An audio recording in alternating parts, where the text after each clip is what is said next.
ሻሎም ሻሎም ሻሎም ቤተሰብ እግዚአብሔር አምላክ ሰላም ጸጋናይ ክርስቶስ ምስኩልኩም እዩ አና ሓኹም ሰላሕ አዲኔ ሎም ድማ ነዚ መዓልቲ ዝኸውን ናይ ህይወት ቃል ሓቢርና ክንካፈል ኢና ሎም እንካፈሎ ቃል ንንጥምቶ አጸቢቅና ንጥምቶ መታን ክወርሰና ድበልዩ ንንጥምቶ አጸቢቅና ንጥምቶ መታን ክወርሰና መታን አባና ክረአ መታን አባና ክግለጽ መታን ከምኡ ኮይና ክንመላለስ ክንጅምር ሪኹም አሕዋት ኣብ ምጥማት ሓይል ኣሎ ግን አበይናይ ምጥማት ሓይል ዘሎ እንተልኩምኒ ኣብ አጸቢቅካ ነቲ ትጥምቶ ምጥማት ኣብ አጸቢቅካ ነቲ ተሓስቦ መሕሳብ ኣብ አጸቢቅካ ናብ ሓደ ነገር ፎክስ ምግባር ኣብኡ ምትሓዝ ምርዳእ ምጭባጥ ምዃን ኣሎ ብዙሕ ግዜ አጸቢቅካ ንዘይራእካዮ ነገር ክትኮኖን ክትነብሮን ክትመላለሶን አሸጋሪ እዩ መጽሓፍ ቅዱስ ከምዚ ይብል ያዕቆብ ምዕራፍ 1 ካብ 22 ገበርቲ ቃል ኩኑ ርእስኩም እንዳጠበርኩም ሰማዕቲ ጥራይ ኣይትኾኑ ሓደ እኳ ሰማዕ ቃል ኮይኑ ገባሪ እንተ ዘይኮነ ንሱ ነቲ ንገጽ ፍጥረቱ ብምስትያት ዝርኢ ሰብኣይ እዩ ዝመስል ነፍሱ ይርኢ እሞ ይኸይድ ብኡ ንብኡ ከመይ ምዃኑ ድማ ይርስዖ ርኢ ከሎ ግን ነቲ ዝረኣየስ ብኡ ንብኡ ከመይ ምዃኑስ ይርስዖ እቲ ኣብቲ ሙሉእ ሕጊ ንሱ ድማ ሕጊ ሓርነት አጸቢቁ ዝጥምትን ዝጸንዕን ኣብቲ ዝጠመቶስ ዝጸንዕ ኣብቲ ዝጠመቶስ ዘቐልብ ኣብቲ ዝጠመቶስ ግዜ ዝወስድ ኣብቲ ዝጠመቶስ ደው ዝብል ማለት እዩ አጸቢቁ ዝጥምትን ዝጸንዕን ግብሪ ዝገብር እምበር ዘይርስዕ ሰማዕ ግና እዚ ብግብሩ ብፁእ ክኸውን እዩ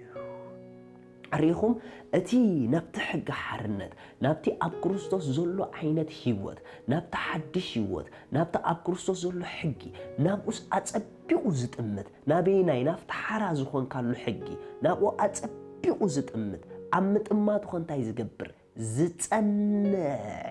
ንሱ እዩ ዝገብር ኢልዎ ኣይገርመኩምን ብዙሓት ሰባት ንቃል ኣምላኽ ኣትዮም ብክርስቶስ ኩሉ ትኽእሉ ኢኹም ዝብል ቃል ይርኢ እሞ ነዚ ዓለም ነዚ ቃል ግን አጸቢቆም ኣየቕልብሉን እዮም አጸቢቆም ከምዚ ያቕልብሉ ብኸመይ ትፈልጡ እንድሕር ኢልኩም ነቲ ቃል ምስ አንበብዎ ንግዚኡ ደስ ይብሎም ዳሕራይ ግን ናይ ህይወት ቻሌንጅ ናይ ህይወት ንፋሳት ምስ መጾም ኣብቲ ቃል ደው ኢሎም ነቲ ኩነታት ኣይማጎትዎን እዮም ኣብቲ ቃል ደው ኢሎም በቲ ዝበና ሓይል ንኹሉ ይኽእል ኢሎም ኣይስዕሩን እዮም ንምንታይ ምኽንያቱ ናብቲ ቃል አጸቢቆም ስለዘይቕልቡ ናብቲ ቃል አጸቢቆም ስለዘይጥመቱ ገለገለ ክርስቲያናት ብክርስቶስ ውጽአት ሓራ ኢኹም ዝብል ናብዚ ናይ ሓርነት ህይወት ይርእሞ ሓንሳብ ነገር ግን አጸቢቆም ስለዘይረአዩ አጸቢቆም ካብ ዘይምርአዮም ዝተላዕለ እቲ ቃል መንፈሶም ኣቲ ምስኦም ስለዘይተዋሃደ ብቐሊሉ ጸላኢ ደሲቭ ይገብሮም ብቐሊሉ ጸላኢ ይኸሶም በቀሊሉ ጸላኢ የታልሎም በቀሊሉ ጸላኢ ክርብሾም ኮሎ ትርኢ ንምንታይ ተዳኢልኩምኒ ኣብ አጸቢቅካ ምጥማት ኣብኡ ይዘሎ መሓስ ንሓደ ነገር ክትሕዞ ናትካ ክትገብሮ ክትጥቀመሉ እንተ ደኣ ኮንካ አጸቢቅካ ቀዲምካ ክትርእለካ ንኣብነት ብበረኸት አብርሃም ክትመላለስ ከም ዘር አብርሃም ትደሊ እንድሕር ኮንካ መጀመርታ አጸቢቅካ ናብቲ ብሩኽ ዝኾንካሉ ዘርኢ ምጥማት ክትላመድ ኣለካ በቲ ኩሉ ዝኽእል ከኣልነት ናይ ክርስቶስ ኣባኻ ዘሎ ሓይሊ ክትመላለስ ትደሊ እንተ ደኣ ኮንካ አጸቢቅካ ናብቲ ነገር ምጥማት ክትላመድ ኣለካ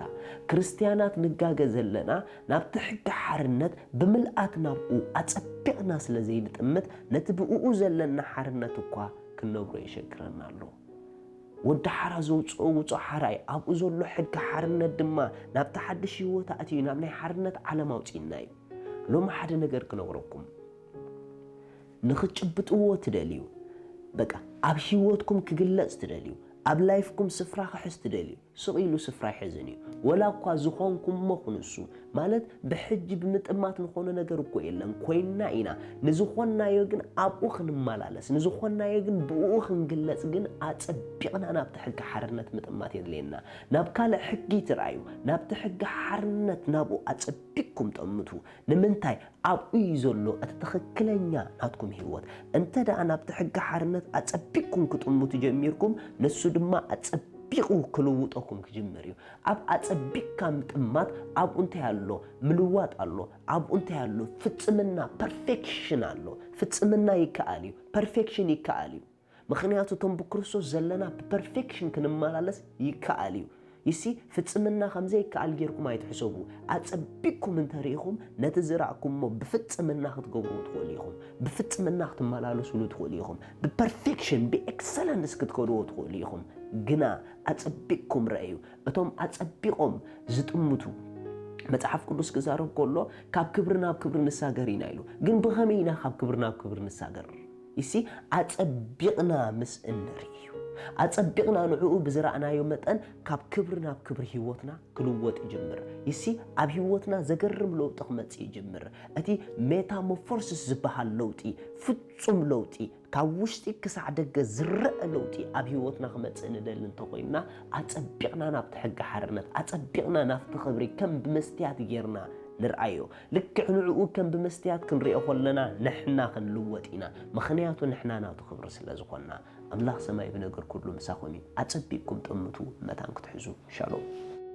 ስለዚ ሎሚ ንጎይታና ኢየሱስ ክርስቶስ ኣብ ህይወትኩም ወሲንኩም ክትቀበልዎ እትደልዩ እታ ኣብኡ ዘላ ናይ ዘለዓለም ህይወት ክትቀበልዋ እትደልዩ እዛ ጸሎት እዚኣ ጸልዩ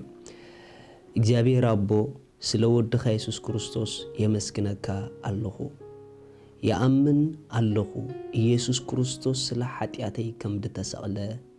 እዳ ኃጢአተይ ከፊሉ ከም ዝፈጸሞ ስለይ ከም ዝሞተ ብሳልሰይቲ መዓልቲ አምላኽ ካብ ሞታት ከም ዘተንስኦ ኣብ የማን አምላኽ ከም ዝተቐመጠ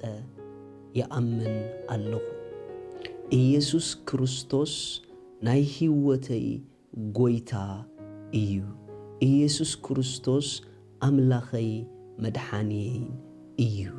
كابزا ساعات نكريستوس بمقبالي حدش فترات ولود أملاخ كوين اللخو